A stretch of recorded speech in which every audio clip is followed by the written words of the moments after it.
Welcome to Chillin' 101. We hope this video helps. You begin by enabling switch control so the phone can follow your inputs.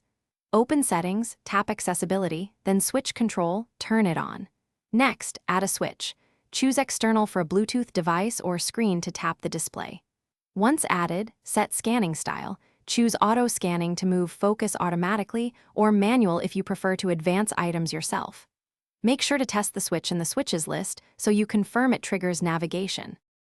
Now configure what each switch does, because mapping actions determines control. You assign functions like tap, select, or long press to each physical or on-screen switch. This tells the phone how to respond. Then create recipes if you want multi-step shortcuts, for example. Open camera, then take photo. Also adjust timing settings, change hold duration and auto-scanning speed to match your reaction time. Once done, try the actions in a simple app to verify the behavior feels natural.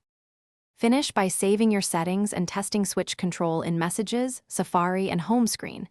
This confirms consistent behavior. If scanning feels off, recalibrate timing or switch sensitivity and use the pause or menu gesture to regain control quickly. If a switch stops responding, restart your iPhone, repair Bluetooth devices, and check battery levels. Remember, if problems persist, disable and re-enable switch control to reset preferences. You'll often restore normal function without. Thanks for watching. Consider subscribing if we helped you.